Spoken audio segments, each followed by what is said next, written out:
Santo. Amén.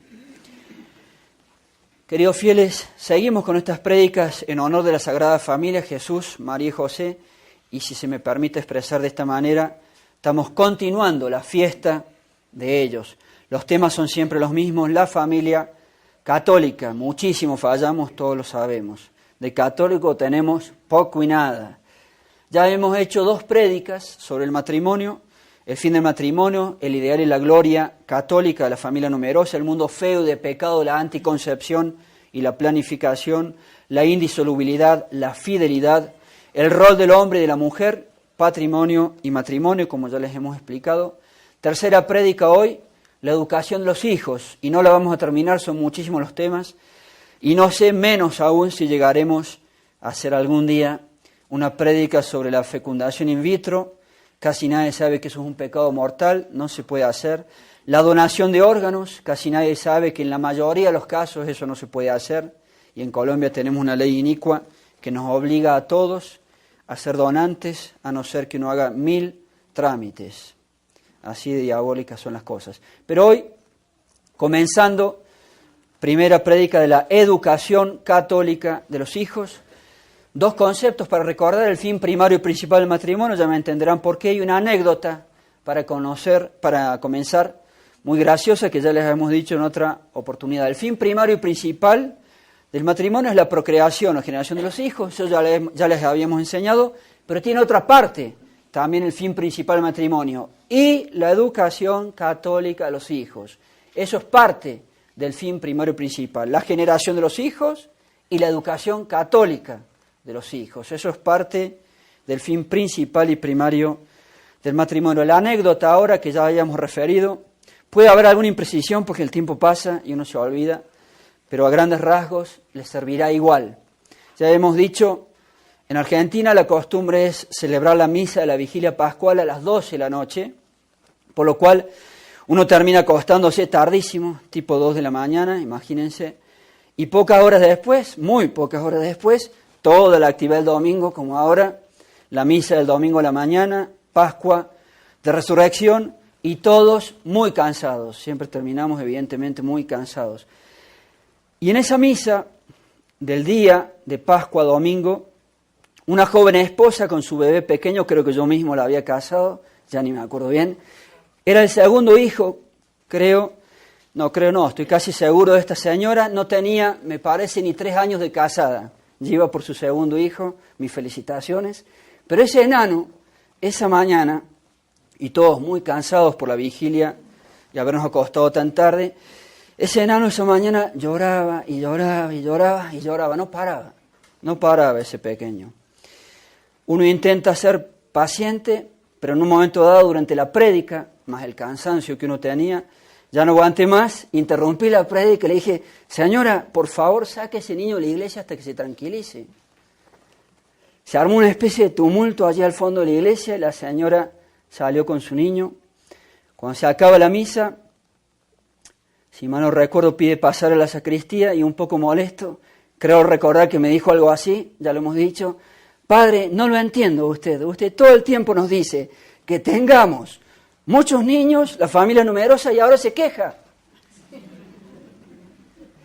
Y yo le respondí, palabras más, palabras menos, sí señora, familia numerosa, sí, muchos hijos, sí, pero también muchos y santos.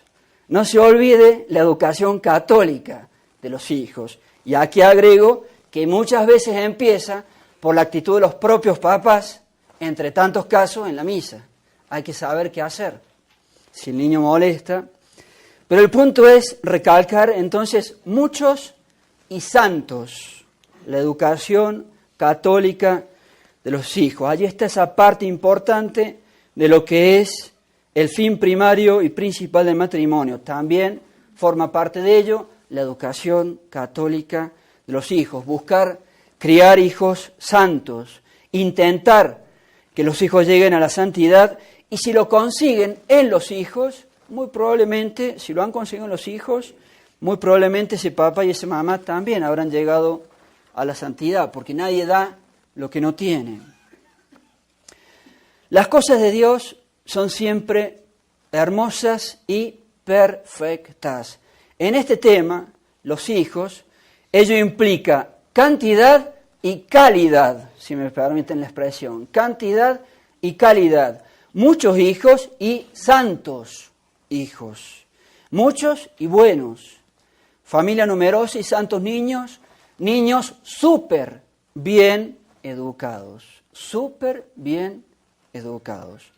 Dios da un papá y una mamá en forma muy principal para la educación de los hijos. Y si bien el papá es clave, por supuesto, pero la que más marca cómo serán los hijos es la mamá. El sello y la distinción de cómo serán esos hijos es la mamá. Queda más marcado sobre todo por el lado de la mamá. La influencia de la mamá siempre es muy grande, por empezar, porque ella lo ha tenido 9 meses dentro de sí, y si me permiten, formando parte de sí, exagerando la expresión. Que la mamá marque más cómo serán los hijos, tiene que ver también con aquello de los roles del matrimonio que habíamos enseñado la semana pasada, respectivamente, matrimonio, oficio de madre, y patrimonio, oficio de padre. Y en este sentido, de la marca que deja la mamá en la educación de los hijos, escuchemos una frase de Santo Tomás de Aquino. Él advierte que, comillas, aunque el padre sea más digno que la madre, ésta, sin embargo, tiene más cuidado de los hijos que aquel, oficio de madre. O hay otra frase, San Agustín, ya se la dijimos, la mujer debe casarse principalmente para ser madre, y porque engendrar, alumbrar y educar a la prole, educar a los hijos, es oficio de madre, literalmente San Agustín. La que marca realmente entonces a los hijos, la que da la distinción en la educación y en la forma de ser de los hijos, es la mamá. De allí la importancia, atención caballeros, de la novia que escojan. Según cómo sea la candidata, según cómo sea la novia, cómo sea la esposa, así, cuando se casen, serán sus hijos, según cómo es la que ustedes eligieron. Eso se transmite casi sin desearlo, así son las cosas naturalmente. Miren de allí la importancia de saber elegir una buena mujer, una buena hija de Dios, una buena católica para novia y para esposa. Y ya que nombramos el noviazgo, ahora sí, abordemos tantos temas para decir en el noviazgo. El noviazgo, ya lo saben, es la etapa previa del matrimonio para escoger y saber si tal o cual persona es la indicada o no para casarse. La indicada según Dios, la indicada según el catolicismo, para saber si es la persona indicada para quedar ligado ante Dios para toda la vida, o diciéndolo mejor, hasta la muerte. Y la etapa para saber si es la persona indicada para ayudarse entre los dos en el matrimonio, para que toda la familia llegue al cielo, para que todos puedan alcanzar la salvación eterna de la familia entera. Así deben ser las miras del noviazgo. ¿Quién, digamos así, quién piensa en estas cosas al momento de estar de novio o de casarse? Nadie o casi nadie. Y así les ha ido a muchos y así nos va y nos va a seguir yendo así. Nadie piensa las cosas así. Veamos entonces algunas de las cualidades que se deben buscar en un novio o en una novia. Evidentemente que a cada uno le tiene que gustar el novio o la novia, pero antes de ello, uno debe ver cómo es y, más importante, cómo va a ser en el futuro esa persona en el matrimonio, cómo va a ser ante Dios, ante su catolicismo. Y hoy en día es necesidad ver también y preguntarse, evidente que es una necesidad también, cómo va a ser esa persona frente a la crisis de la Iglesia. Yo no vivo en el aire, yo soy un habitante del siglo XXI y vivimos el desastre en que estamos. Y también me tengo que preguntar eso. ¿Cómo va a ser esa persona frente a la crisis de la Iglesia, frente a toda esta falsa religión moderna que han creado con el Concilio Vaticano II? ¿Qué futuro le puede caber a un matrimonio cuando una chica se pone de novia con un joven que no practica, peor que es ateo o casi ateo, o ateo práctico, no se llama ateo, pero vive como un ateo, con un joven que no viene a misa o que viene a misa solamente por ahora para complacer a la novia? Sí, después de casados, ¿qué? Olvídate, y pasa muchísimo, y lo saben. Si un joven o una joven no consiguen a alguien que sea un buen católico de entrada, digamos así, para el noviazgo, que ya venga así de fábrica, que los papás y la mamá lo hayan hecho un buen católico, pues mi hijito o mi hijita, hay que fabricárselo, hay que usar el noviazgo para eso. Si no, imagínense la cantidad de problemas que vienen después, y hay que irse al cielo. Esto se va a acabar, nos vamos a morir. Y hay que conseguir que el candidato o la candidata sea un buen católico antes del matrimonio. No, yo lo voy a convertir después. Sí. La vieja historia. Y después todo sale mal. Antes de casarse, tengo que conseguir que el otro se haya vuelto un buen católico. Y no se deben casar, si no, yo no me puedo casar con alguien frente al cual Dios no importa, el catolicismo no importa.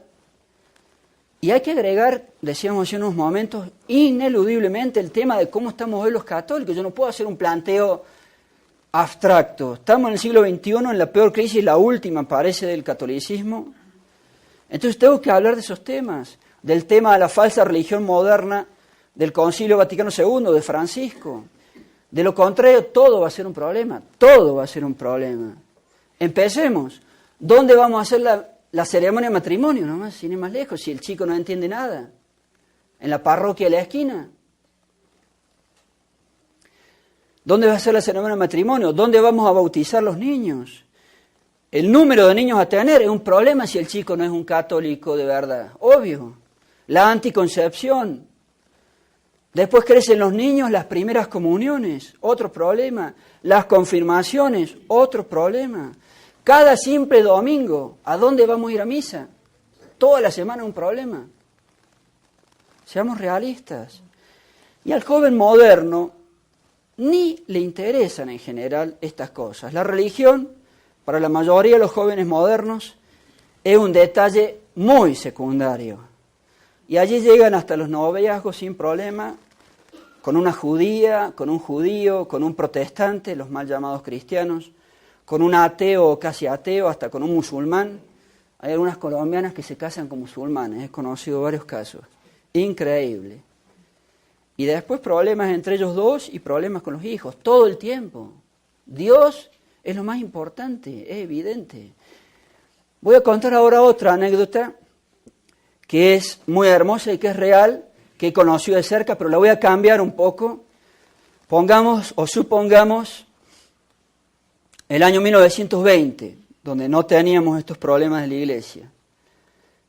Entonces había una jovencita que era hija de militares y que en edad oportuna quería conseguir un novio y hacer una familia, no tiene nada de malo.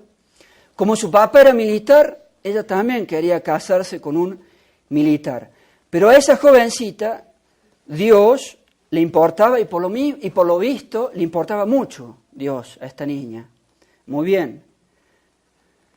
En uno de los destinos que tuvo su papá como militar, se preguntaba ella quién podía ser un candidato para casarse, tal vez entre los jóvenes militares recién graduados, entre los tenientes, y ella se dijo, miren cómo fue, es un hecho real, voy a fijarme entre los jóvenes tenientes que vayan más a misa.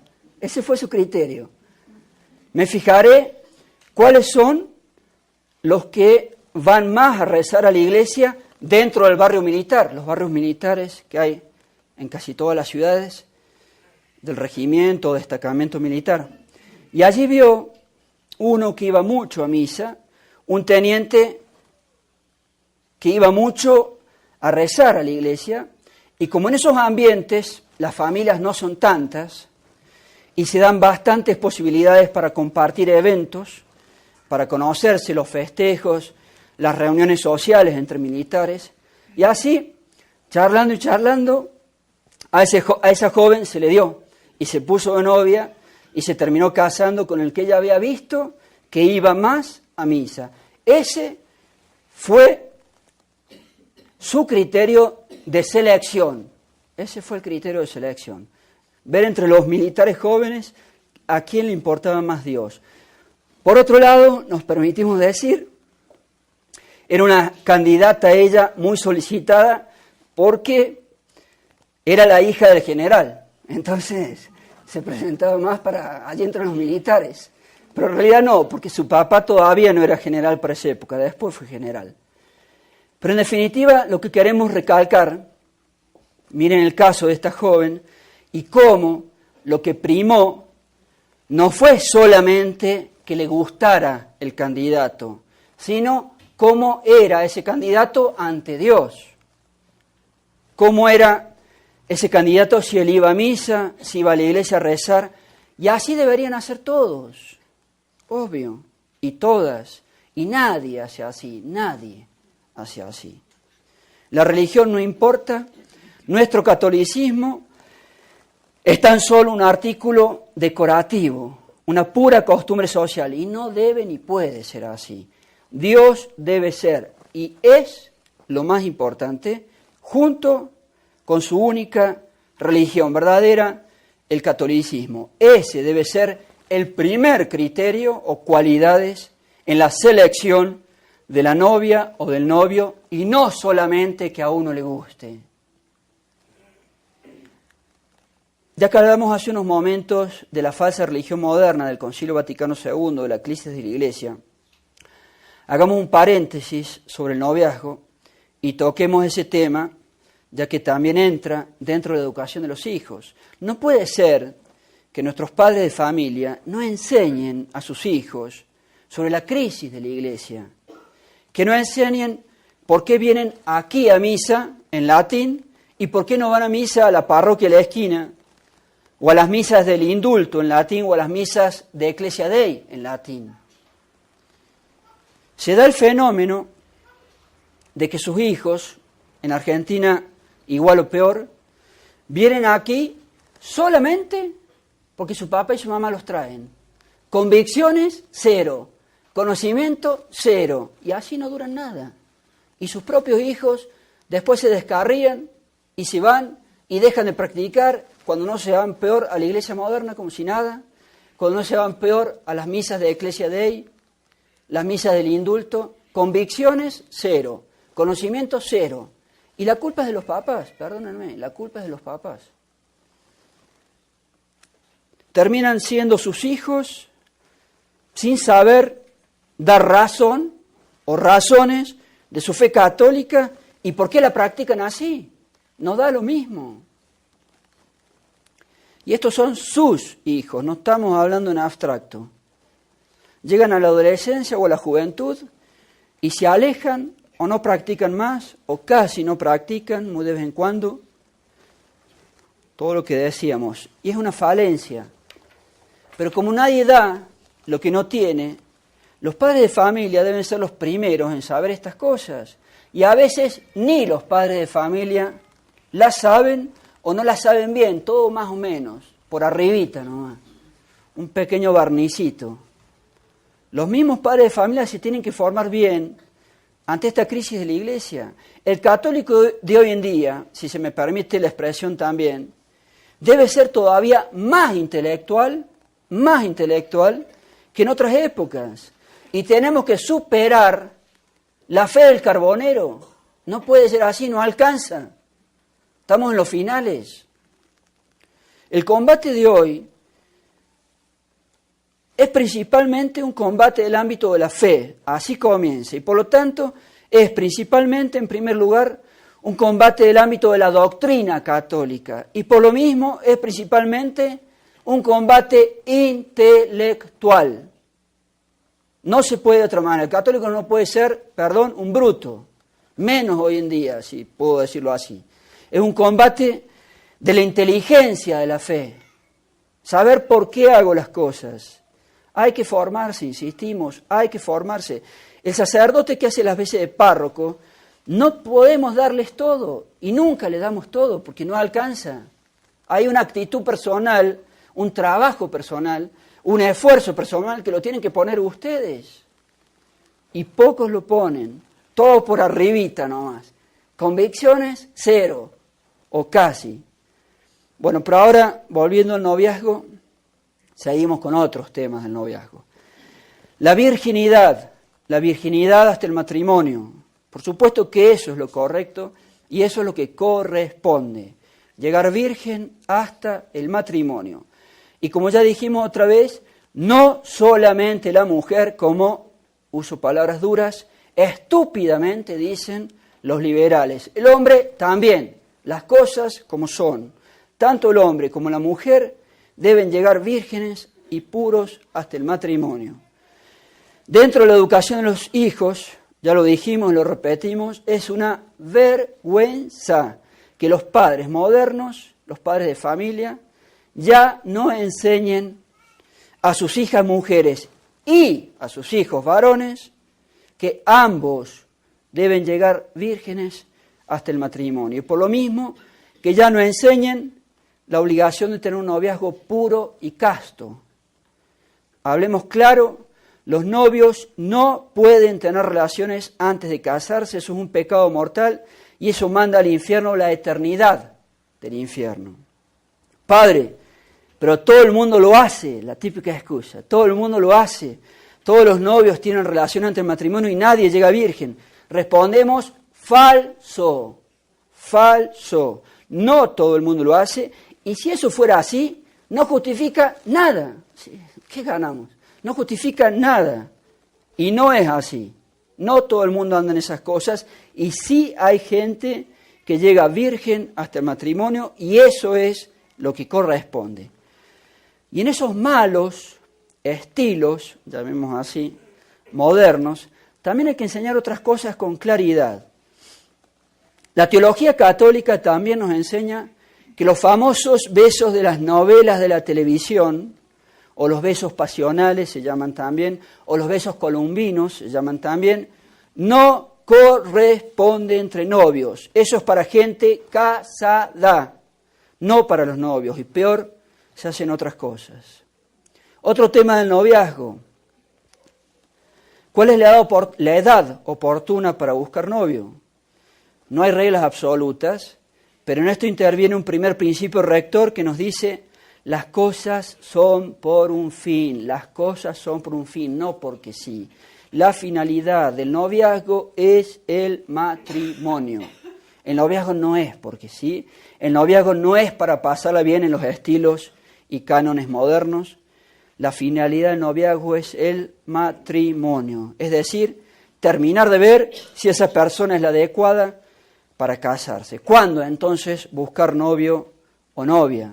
La respuesta es cuando uno está listo para contraer matrimonio espiritualmente, psíquicamente, pedazos de inmaduros que están por todos lados hoy en día, y físicamente.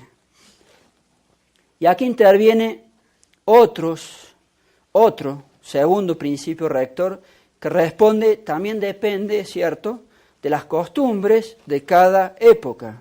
En otras épocas la gente se casaba más joven que en la actualidad, pero eran jóvenes mucho más maduros psicológicamente que hoy. Las costumbres sociales en nuestra época y en nuestros países muestran que casi todo el mundo se casa después de los 20 años de edad y más. Pues bien, cercano a esas edades, puro sentido común, es cuando se debe buscar novio o novia. Y si un caballero quiere casarse, lo cual está muy bien, no puede, perdón que lo diga así, ser un bobo que vive porque es gratis. Si le cobraran, ni siquiera viviría el tipo. No puede ser un bobo que vive porque es gratis, ser un inmaduro total. Debe ser un joven sensato, criterioso, sacrificado, esforzado. No sobran, ¿eh?